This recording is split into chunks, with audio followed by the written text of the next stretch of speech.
Oke, bismillahirrahmanirrahim. Assalamualaikum warahmatullahi wabarakatuh.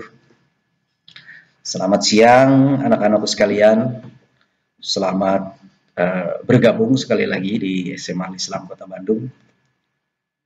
Sebelumnya kita telah berkenalan, nama Bapak Muhammad Gamaludin, bisa dipanggil Pak Kamal. Sebelum menjadi kepala sekolah, Bapak mengampu mata pelajaran sosiologi, mengajar di kelas 1, kelas 2, dan kelas 3 IPS, mengajar sosiologi. Sekarang sosiologi oleh guru yang lain. Dan kebetulan dari panitia Bapak kebagian tugas untuk sedikit mengupas atau mengenalkan mengenai kurikulum SMA Al-Islam Kota Bandung. Apa sih gitu kan kurikulum atau pelajaran-pelajaran yang akan dipelajari di SMA Al-Islam ini?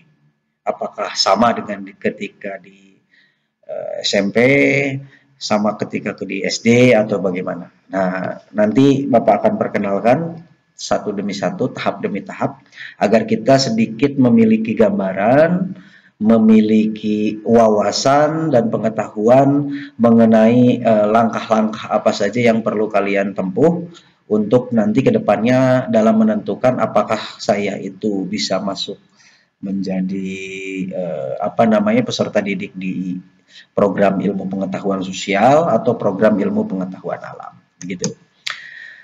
Baik anak-anakku sekalian, kita akan mulai saja bahwa SMA Al-Islam Kota Bandung ini menggunakan kurikulum nasional terbaru, yaitu kurikulum 2013. Nah, kurikulum 2013 ini memadukan atau menyempurnakan kurikulum dari mata pelajaran dari kurikulum sebelumnya, baik dari kurikulum 2006, kurikulum perbaikan-perbaikan, sehingga dihasilkanlah kurikulum terbaru yang telah diperbaiki, disempurnakan, yang masih disebut dengan kurikulum 2013. Sebenarnya apa sih kurikulum itu, Pak? Gitu kan. Nah, kalau dari definisi memang agak sulit dipahami bahwa kurikulum itu adalah seperangkat rencana, pengaturan mengenai tujuan, isi, bahan pelajaran, serta cara yang digunakan sebagai pedoman penyelenggaraan kegiatan pembelajaran untuk menciptakan tujuan pendidikan tertentu.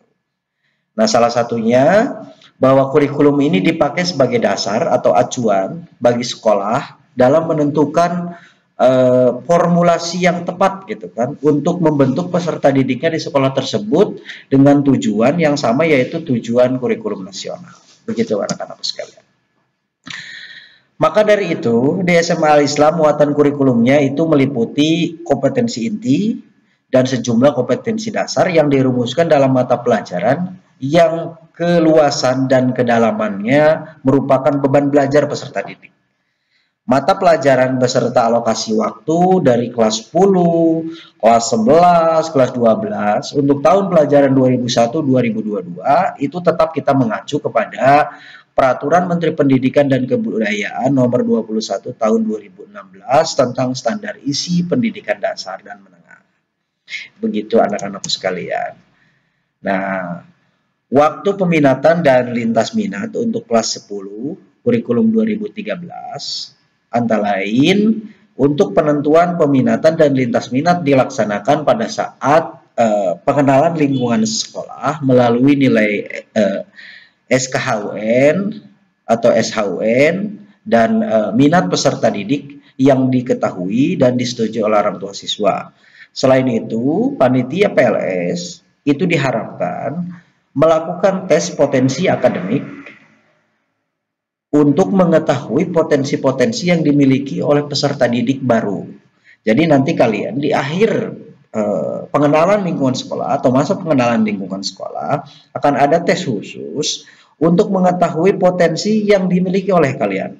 Apakah memang cocoknya masuk ilmu pengetahuan sosial atau cocoknya masuk ke ilmu pengetahuan alam. Nah, karena program studi atau program yang ada di SMA Al-Islam itu hanya 2 program, yaitu program MIPA dan program IPS, maka peserta didik hanya diperkenankan atau nanti ditentukan untuk masuk MIPA atau masuk IPS. Akan tetapi jangan khawatir, kenapa tidak ada di jurusan bahasa asing di SMA Islam, tetapi ada program yang namanya program lintas minat. Program lintas minat yang diperkuat di SMA Islam itu adalah program lintas minat tentang kebahasaan, yaitu bahasa Inggris. Jika bahasa Inggris wajib atau bahasa Inggris sastra, itu hanya mempelajari kalian secara tekstual. Nah, jadi diharapkan peserta didik itu setelah belajar di SMA Islam itu memiliki kemampuan baik tekstual maupun kontekstual atau percakapan atau conversation. Jadi mampu untuk berbicara dan membaca serta memahami isi teks dan non-teks. Jadi lisan dan tulisannya itu sudah bisa dipahami. Jadi bahasa Inggris secara umum yang dipelajari 2 jam pelajaran setiap minggunya itu akan mempelajari tentang teks dalam bahasa Inggris, baik menerjemahkan, membaca, dan sebagainya. Maka ketika bahasa Inggris lintas minat itu dititik tekankan kepada bagaimana peserta didik itu bisa berbicara, bisa berkomunikasi dengan menggunakan bahasa Inggris. Mengapa harus bahasa Inggris sih Pak? Gitu kan pertanyaannya. Karena bahasa Inggris itu adalah bahasa internasional di seluruh penjuru dunia yang telah diakui. Jadi ketika kita pergi ke suatu negara, walaupun negara tersebut bukan bahasa resminya menggunakan bahasa Inggris, akan tetapi bahasa Inggris tetap masih bisa digunakan oleh kita untuk melakukan komunikasi dengan siapapun. Artinya bahasa Inggris ini sudah menjadi bahasa yang global. Gitu. Mengapa? Sifatnya kita wajib mengetahui atau memahami, bisa berbicara dengan bahasa Inggris. Selanjutnya anak-anakku sekalian, para peserta didik baru SMA Al-Islam Kota Bandung. Nah, setelah memiliki gambaran tersebut, tentulah kita nanti akan ke gambar. Nah, kita cocoknya ingin masuk ilmu pengetahuan alam atau ilmu pengetahuan sosial. Nah, Bapak ingin menerangkan sedikit biar kalian memiliki gambaran apakah masuk ke IPS atau masuk ke IPA. Nah, gini. Maka dari itu, cobalah kalian berpikir dulu, kira-kira cita-cita kalian ingin jadi apa? Kalau kalian bercita-cita ingin jadi dokter, ingin menjadi perawat, ingin menjadi tenaga kesehatan lainnya, maka jurusan yang tepat, itu kalian mau tidak mau harus bisa masuk ke MIPA atau ke IPA. Gitu. Jika kalian bercita-cita ingin menjadi politikus, menjadi macannya mimbar gitu kan, bagian bisa berbicara dengan lancar dan konseptor tentang ilmu sosial, jabatan-jabatan di masyarakat, jabatan politik, maka lebih cocok kalian masuk ke IPS. Jadi harus jago analisis kalau masuk IPS, harus jago berbicara, harus jago menganalisis sesuatu, menyelesaikan konflik-konflik masyarakat, dan rajin penelitian tentunya.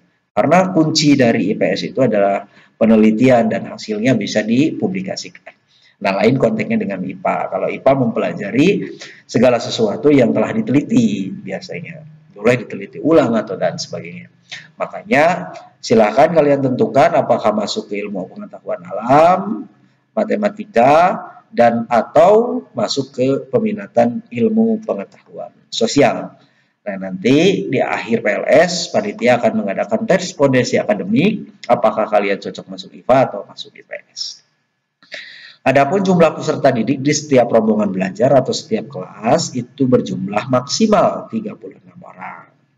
Gitu. Makanya untuk pendaftaran SMA Al-Islam sampai hari ini sudah ditutup karena sudah berjumlah kurang lebih sekitar 108 orang. Artinya sudah 36 siswa per kelas, sudah full, dan kita tidak menambah kelas lagi.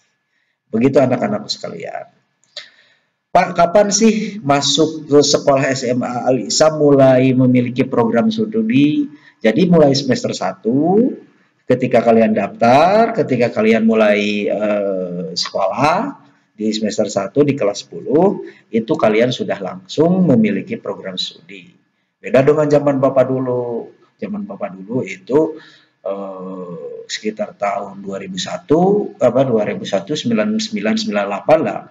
Jadi dijuruskannya itu pada kelas 3 saja. Jadi kelas 10, kelas 11 itu berbicara atau mata pelajarannya umum semua sama. Tidak ada program studi atau penjurusan. Gitu anak-anak. Lintas minat ditetapkan 2 mata pelajaran dari luar kelompok minat peserta didik untuk kelas 10. Jadi untuk kelas 10 ditetapkan 2 lintas minat mata pelajaran. Salah satunya untuk kalian nanti yang akan memilih IPS, maka lintas minatnya adalah bahasa dan sastra Inggris dan biologi. Nah, untuk kalian yang memilih IPA, maka lintas minatnya adalah ekonomi dan bahasa Inggris gitu. Ekonomi, akuntansi dan bahasa Inggris. Nah, pada saat kelas 11 dan kelas 12, peminatan yang ditempuh adalah hanya salah satu mata pelajaran saja. Nah, jadi hanya salah satu mata pelajaran lintas minat yang dipilih oleh kelas 10. Dan sudah diwajibkan bahwa di SMA Al-Islam, program lintas minat untuk kelas 11 dan kelas 12 adalah bahasa dan sastra Inggris. Nanti ke depannya kita lihat apakah ada perubahan atau tidak. Tapi untuk sementara waktu, kita menggunakan lintas minat bahasa Inggris. Penentuan peminatan kelas 10 seperti yang sudah Bapak katakan tadi dari SHUN, dari nilai matematika dan sebagainya, serta pertimbangan melalui kemampuan peserta didik. Nanti yang tadi akan dilakukan tes nanti di akhir PLS, atau bukan tes lah tepatnya, lebih ingin mengetahui potensi apa yang dimiliki oleh kalian, apakah cocok masuknya IPS atau IPA, begitu anak-anak sekalian. Baiklah, kita akan masuk ke kelompok wajib SMA Al-Islam, tadi kelompok peminatan dan lintas minat. Nah, kita akan berbicara mengenai kelompok wajib. Jadi begini, kelompok wajib itu adalah beberapa mata pelajaran di luar peminatan dan lintas minat yang dipelajari. Jadi, Bapak kasih tahu dan kasih bocoran saja untuk IPS, nanti program peminatannya itu ada geografi, ada sosiologi, ekonomi dan akuntansi, ada sejarah, ya, sejarah umum. Nah, untuk IPA itu ada biologi, ada fisika, ada kimia, dan matematika. Nah, lintas minatnya ada untuk IPA itu lintas minatnya ekonomi, dan untuk IPS itu lintas minatnya biologi, plus bahasa dan sastra Inggris. Gitu. Nah, sekarang masuk ke kelompok wajib. Jadi, ada di IPS ada, di IPA ada, jurusan atau program studi apapun, untuk kelompok wajib ini tetap ada mapelnya. Gitu. Nah, apa saja? Salah satunya ada kelompok wajib A, yaitu pendidikan agama dan budi pekerti, yang sering kita sebut dengan PAI. Terus ada pendidikan Pancasila dan kewarganegaraan, PPKN, selama 2 jam pelajaran per minggu, bahasa Indonesia 4 jam pelajaran per minggu, matematika 4 pelajaran, matematika wajib ya, 4 jam pelajaran per minggu, dan sejarah Indonesia 2 jam pelajaran per minggu, bahasa Inggris 2 jam pelajaran per minggu. Selanjutnya ada kelompok B, yaitu ada seni budaya, ada PJOK atau Penjaskes kalau dulu disebutnya, ada PKWU atau prakarya dan kewirausahaan, ditambah 2 muatan lokal, yaitu bahasa Sunda dan pendidikan lingkungan hidup. Ya, jadi ada 2 kelompok wajib B, yaitu PLH, pendidikan lingkungan hidup, dan pendidikan dan bahasa Sunda gitu. Terus ada lagi nggak Pak? Ada lagi yang disebutkan dengan kelompok wajib C, atau lebih tepatnya yaitu muatan plus yayasan. Ini yang tidak ada di sekolah manapun selain Al-Islam. Jadi SMA sekolah menengah umum ya, tetapi memiliki muatan plus, yaitu mempelajari tentang keagamaan gitu. Apa saja sih Pak? Itu kan. Muatan plus yayasan ini nanti kita akan belajar 2 mata pelajaran anak-anak sekalian, yaitu 2 jam pelajaran per minggu untuk masing-masing matol. Salah satunya ada baca tulis Al-Quran. Buat kalian yang belum bisa membaca dan belum bisa menulis Al-Quran, maka nanti akan diajarkan bagaimana cara membaca, menulis Al-Quran. Tentunya harus dibarengi dengan itikad bahwa kalian ingin belajar, biar cepat bisa gitu. Apalagi yang belum memiliki dasar sama sekali untuk membaca Al-Quran. Selanjutnya yaitu praktek ibadah. Apa saja sih praktek ibadahnya, Pak? Praktek ibadahnya nanti berjenjang. Jadi berjenjang, ada mulai praktek ibadah dari sholat wajib, sholat sunat, dan sebagainya. Gitu kan, banyak praktek haji, umroh, dan sebagainya. Banyaklah praktek ibadahnya. Mungkin begitu saja anak-anakku sekalian tentang pengenalan sedikit aspek-aspek kurikulum atau tahapan-tahapan pembelajaran yang akan dipelajari di SMA Al-Islam ini, mapel-mapelnya begitu. Jadi mohon dipersiapkan saja mental, apakah ingin masuk ke IPS atau masuk ke IPA. Tentunya ini akan selalu berhubungan dengan cita-cita kalian di masa yang akan datang, ya. Dalam menentukan program studi ini akan sangat menentukan masa depan kalian. Begitu. Jadi mohon berhati-hati. Jadi jika kalian bercita-cita ingin menjadi dokter, ya jangan masuk IPS. Ya, kalau bercita-cita ingin menjadi politikus, ya jangan masuk IPA begitu. Sekarang mengenai aspek penilaiannya seperti apa sih Pak? Kalau mengenai aspek penilaian tentu saja ini dari SD sampai dengan SMP, dari SMA itu tetap sama bahwa penilaian yang tujuannya yaitu untuk agar penilaian harus secara akuntabel. Hanya saja perbedaannya kalau di SMA Al-Islam karena kita sudah menggunakan elektronik rapot, maka penilaiannya itu adalah satu bab kalau dulu disebutnya. Nah, kalau sekarang satu kompetensi dasar atau satu pembahasan itu menjadi satu nilai yang akan diinput kepada rapot dan akhirnya dengan sendirinya akan dijumlah sehingga nanti ketahuan kalian kurangnya di mana, lebihnya di mana gitu.